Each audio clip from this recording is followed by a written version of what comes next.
Well, that was fun, but I gotta say it's nice to get some rest and relaxation. Ah! A masked intruder! What?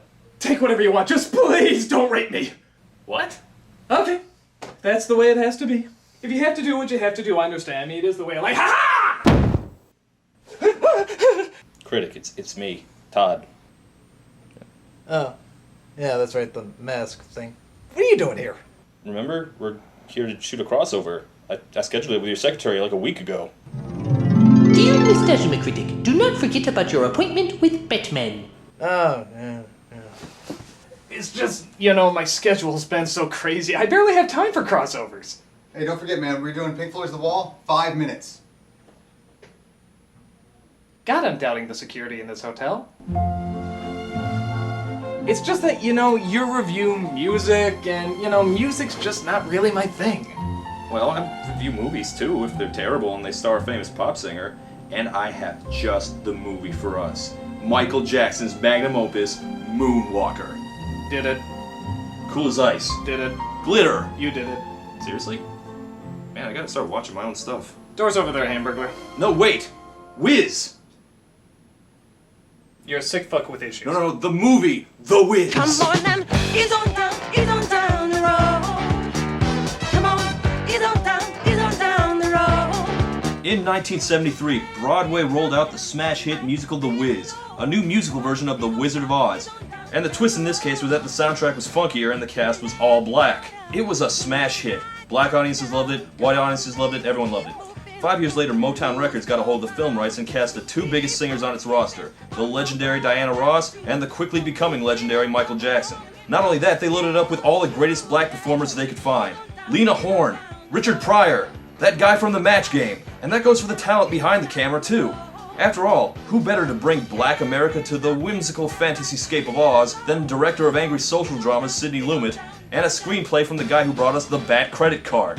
Oh god, Schumacher, seriously? What, does he put bat nipples on the Tin Man? Well, come on, it's a great play, it's a great iconic story, who could screw that up? Schumacher could find a way, everything he touches turns to dick. And that's not a reference to his homosexuality, I think he's just a terrible storyteller. Well, come on, let's watch the movie. We're off to annoy the critic, Nostalgia Critic, and... let's watch the movie. So we open in... Harlem? Wow, Toto, we really aren't in Kansas anymore. Okay, apparently we see Dorothy's family having a dinner party and singing a song, but Dorothy instead sings a song about how she's scared, and she doesn't know why. What am I afraid of? Don't know what I'm made of. Okay, wait, her first song is about being scared?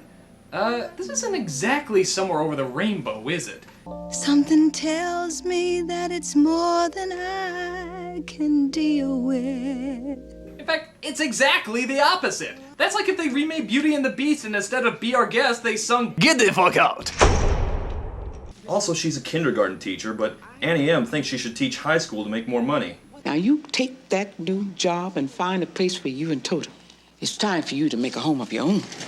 Remember, there's no place like home. Unless you're 24 and you have a job, in which case, move out, you fucking freeloader. And whatever your fears are, well, they'll be defeated just by facing up to them. Okay, I'm confused, because I've seen The Wiz. My high school did a production of The Wiz. This is not The Wiz. I don't know what the hell this is. It's been a while, but I'm pretty sure Dorothy was still a little girl, and she definitely lived on a farm in Kansas, not New York. Why change that? Like, what the hell's the difference? Like, to make it appeal to black people? You know there are black farmers, Schumacher, right? Well, here's something that didn't change. Toto is still the world's most suicidal dog, forcing Dorothy to chase after him. So, of course, then she gets swept away by a tornado in New York during a raging snowstorm. You know, blizzard tornadoes. Happens all the time in New York, along with the earthquake volcanoes. Well, you know the drill. She's being swept away to the wonderful world of Oz. Wait a minute. This is Oz? Munchkin Land is a lousy concrete playground? Yeah, Oz looks kind of crappy. I mean, go back and look at the original. She lands in Oz, the world turns colorful, and there's this amazing new place.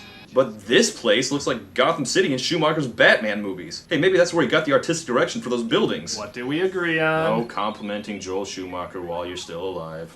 And here we have this movie's version of the Munchkins, apparently played by the cast of What's Happening. They were turned into graffiti, but were saved when Dorothy recklessly manslaughtered the evil witch that cursed them. So, if you know the original, the plot of this one shouldn't be a surprise. They tell her that she needs to go find the yellow brick road and find the Wiz.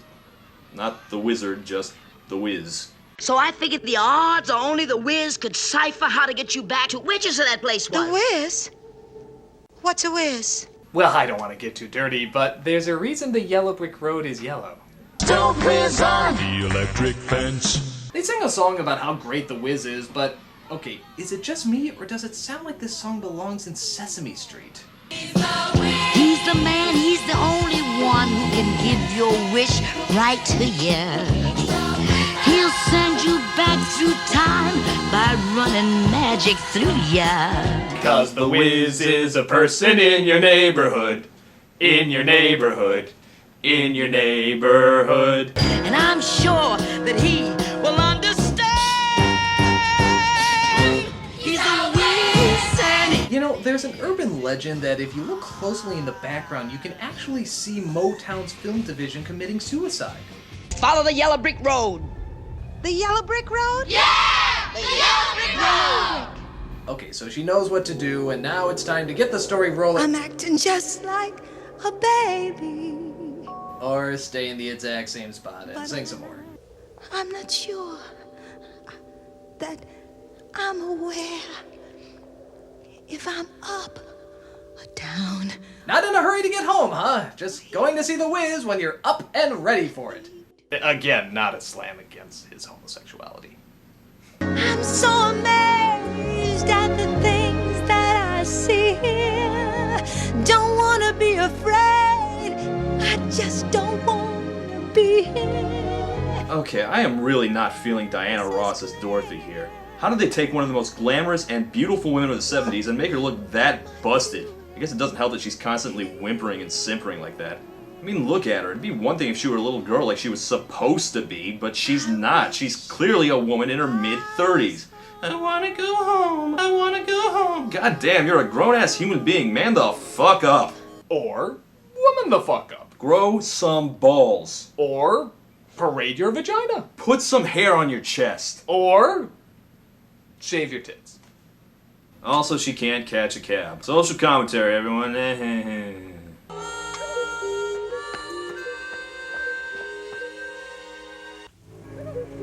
Behold, the magical dreamlike fantasy world of Oz! I'm not sure how respectful it is to black audiences to make their version of Oz look like complete shit. It's almost as if Schumacher doesn't do adaptations well. So, Dorothy comes across a gang of crows. They were apparently taking a break from heckling Dumbo so that they can bother the Scarecrow, played by Michael Jackson, who at this point was still black enough to be in this movie. Just to take a walk in my garden. Wouldn't that be terrific, fellas? Walk? You can't walk! Why, you just a straw paper dummy! His deal is that the crows have destroyed his self-esteem by constantly telling him he's dumb. And also that someday he'll look like this. Cicero, why he says, more men are ennobled by study than by nature. In this movie, the Scarecrow is also constantly pulling out quotes from his body. I don't want to see Michael Jackson pull out anything from his body. You gotta look ready till you get it. Elucidate, reiterate, and syncopate. Oh, hell yeah. Man, I can't wait to see what dance moves Michael pulls out in this one. He's gonna do like the moonwalk or the Thriller dance. People keep saying things are gonna change, but they look just like they're staying the same. Or he could bounce around on that pole. Well, it's a great idea. Take one of the most exciting dancers of our generation and tie him to a pole. Here's my question. If this Oz is supposed to be like a schizo version of New York, why is there a cornfield? You know, the 59th Street cornfield, right next to the bridge. Oh, right. Dorothy chases off the crows and promises him that the Wiz can get him a brain, so they go off to find him. Hey, wait! Wait! Okay, why exactly can't they catch a cab? Because they're black? But everyone's black in this whatever. Woo! Come on, Dorothy! Come on! Woo! And that will lead us to the play's best known, best loved, just all around best song, Ease On Down the Road. God, I can't wait to see how they do this number. Ease on down the road. Don't you carry nothing that might be a load. Come on, ease on down the road. Well, you know the scene in the original movie of Dorothy and her friends skipping down the yellow brick road is just so iconic and amazing, but I got this great idea about how to improve it. Why don't we film this scene 300 feet away and point the camera at their fucking backs? I don't need to see their faces, just their backs! That's right, no camera motion, just hold it, completely still. In fact, what are we doing so close to this camera? Why don't we just move to that far corner? Now, this is how you do a review. You know what, actually? Let's see if we can get it even further away. Further. Further. A close-up, you jerk! A close-up! Ease on down the road. Ease on. They then run across the Tin Man, who in this world is a piece of Coney Island animatronics. He's sad because he's being sat on by his giant fat metal wife. And also he has no heart, which he expresses in song. What would I do if I could suddenly feel and to know once again that what I feel is real? Maybe instead of a heart, you should ask the Wiz for a singing voice. What would I do if I could reach inside of me and to know how it feels to say, I like what I see? Motown, the legendary R&B record label, who had access to some of the greatest black musical talent that's ever existed, cast this role with Nipsey Russell. The fuck? Once the fastest metal mouth on the Midway. Frozen. Today, a seat cushion for teeny, teeny, teeny, teeny, teeny, teeny, teeny, teeny.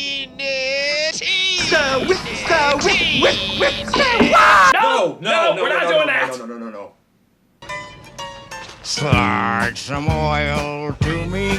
What, he gets another song? Yeah, Michael Jackson, the king of pop, gets one solo performance, but Nipsey Russell gets 2 in a row. This is intolerable. So then they travel to out front of the Oz New York Library, where... Say what you wanna, but I'm here to stay. Christ, another song already? Well, then again, I guess it has been under a minute. Or I just might knock you down. Line on me, no line. So, is the Cowardly Lion supposed to be like a pimp? He's got the pimp boots and the fur coat. I really don't think that's where they're going with that, Todd. Now shut up before you get us in trouble. Okay, even quivering lower-lip Dorothy figures out that the lion's a wuss, so they add the lion to the group, and they ease on down the road, all the way down into the subway. But unfortunately, a creepy peddler decides to attack them.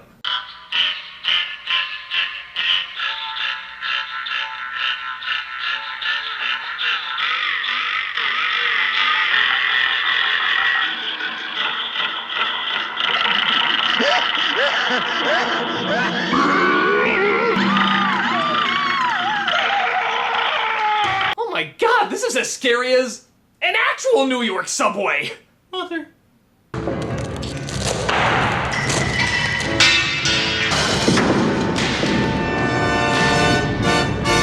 You know, I can't tell if this scene is really creative or especially lazy. I mean, it's kind of neat that parts of the subway come to life, but then again, it's just parts of the subway coming to life! You just put teeth on garbage cans! What's next? A drawer that eats people? A drawer! Drawer! Oh my god, a drawer! Drawer! Okay, so they escape the pointless obstacle, but unfortunately that leads them to the bad part of Oz. Well, a worse part of Oz, that is. Oh, I'll get you, my pretty. There's no place like hoes. Hookers and hotties and babes. Oh my.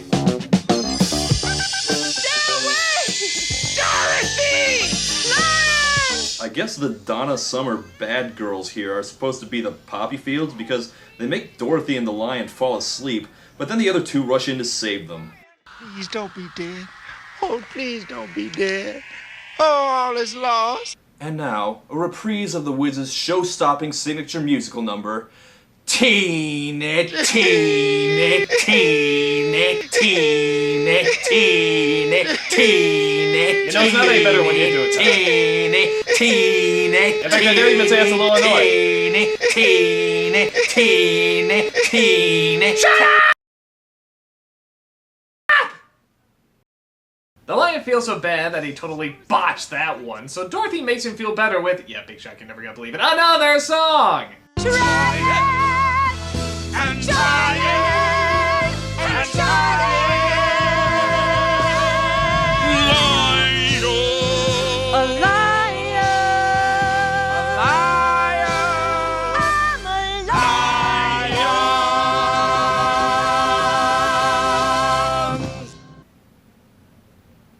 Hey, wasn't there supposed to be a Wicked Witch somewhere? Apparently not, because after that, it's smooth sailing for Dorothy and the crew. Make it to the Emerald City, and they get to meet the Wiz.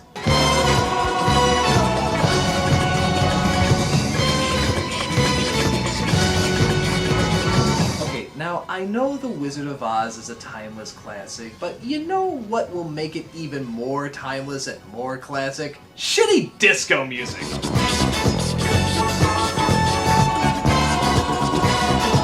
Okay, this song was not in the play. Hell, a bunch of these songs were not in the play. There's a lot more songs that are missing from the play. Matter of fact, the movie only barely resembles the play. Why do they want to make a film out of the play at all if they didn't like or even understand the play? I thought it over, and green is dead. Till I changed my mind, the color's red. I don't even know what this dance number is about. They sing about the trendy color of the moment, then the Wiz changes the color. And they sing about that. I feel like this is a social commentary about something, I just have no idea what the fuck it is! And while we're ranting, what the hell's with all the wide shots in this movie? Why am I constantly looking at scenes filled with nothing fucking happening? Wide shots are supposed to have a point, damn it! Here it's just like the cameraman was too lazy to walk the camera any closer. I guess they're there to show off the sets, which are pretty amazing. And by amazing, I mean amazingly big. But unfortunately, they're amazingly fake looking too. They may as well just have filmed this in a McDonald's playland. Yeah, like, go back and look at Munchkin Land. What the hell's going on back there? Are they supposed to be in a black hole? What's with the Emerald City? Do these people live anywhere? Or they just stand here on this empty-ass dance floor all day? This is intolerable!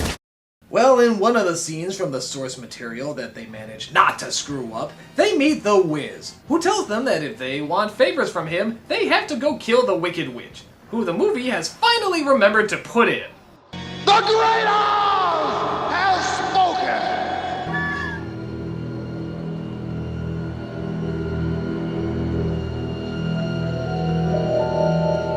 Spoilers movie, jeez.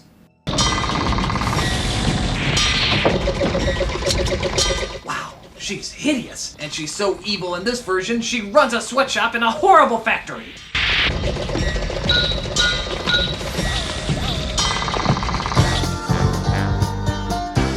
Now, when I wake up in the afternoon, which it pleases me to do, don't nobody bring me no bad news.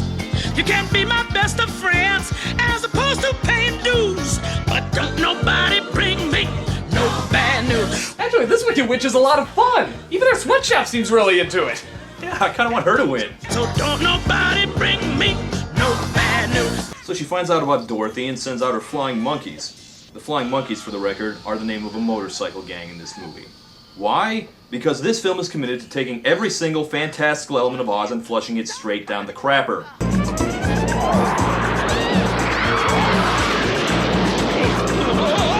The monkey bikers capture the four of them and bring them into the factory, where, because this is a kids' movie, the witch starts straight up torturing them. Don't give up the shoes, Dorothy! Well, that's gruesome. Yeah, I'm actually kind of wondering how the hell they're gonna get out of this. No! It makes me melt! No!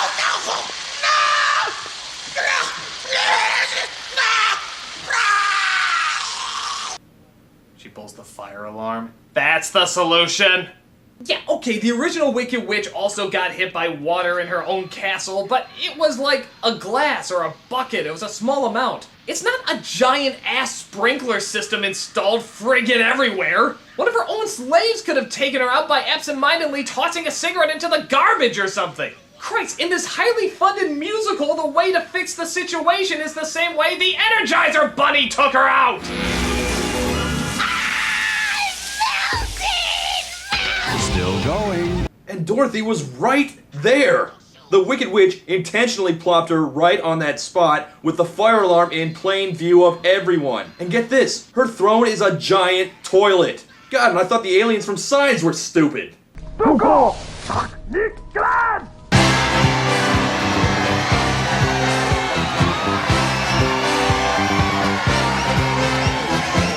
Everybody look around, cause there's a reason to be. I think I'm actually starting to feel this movie.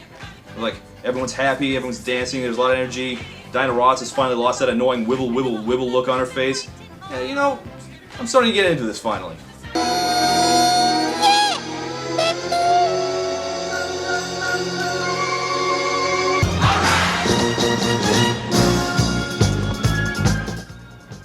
What the hell's going on? I need an adult. They unzip their own skin and dance around in diapers? Why? Why am I looking at a giant mass of black people wearing loincloths?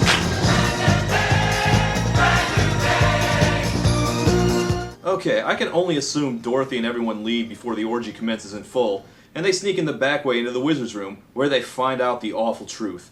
The Wiz is just a stand-up comedian with a well-publicized cocaine problem. Sorry, I'm sorry, I'm sorry, I'm sorry, I'm sorry, I'm sorry. I'm sorry. Everything they say about me is true. I'm a phony. And then Superman showed up and he was like... And he landed right in the middle of this big plantation. So then Dorothy realizes that they had what they needed all along, and she sings about believing in yourself. And then Glenda the Good Witch finally shows up, just right the fuck out of nowhere. And then she sings a song about believing in yourself. God, movie, quit dragging it out! Believe you can float on air. Yes, click your heels 3 times. Did she pin babies to the wall? Yep, those are definitely babies. Believe in yourself. Pin babies to the wall. Obviously. I don't know what's in you. You'll have to find that out for yourself. You'll never find it in the safety of this room. There's a whole world out there. And you'll have to begin by letting people see who you really are. Wait, actually, now that I think about it, when I ventured out into the world, it was full of killer subways and garbage. You know what? Just stay in here and don't ever leave. It's safe. You got air conditioning. You've got it good. I'm ready now. And we move on, finally, to the last musical number, which is, amazingly, the most incompetently staged of them all. It's just Diana Ross staring directly into your soul with nothing but inky blackness behind her background. When that makes the tall trees bend into leaning, suddenly the snowflakes that fall have a meaning. God, this is worse than the Diane Carroll bit from the Star Wars Holiday Special. I hope Chewbacca's dad isn't watching it jerking off. You know, how is it that The Wiz brought out 2 Star Wars Holiday Special references in this?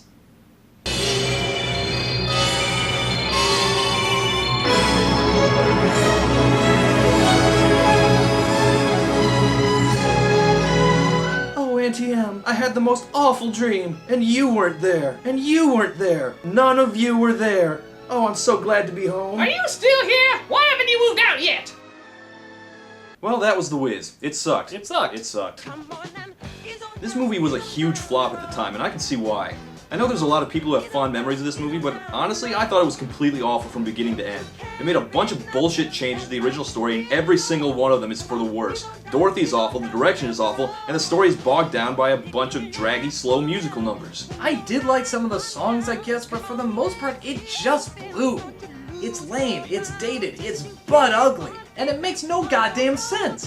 It fails to understand the Wizard of Oz so hard that it doesn't even get the moral right. Well, thanks for doing the review. Absolutely, anytime. Get out. Oh, okay. Maybe now I can get some rest and relax friggin'ation. Hello, everybody, and welcome to yet another Linkara and Nostalgia Critic crossover, where we talk about the Swamp Thing movie.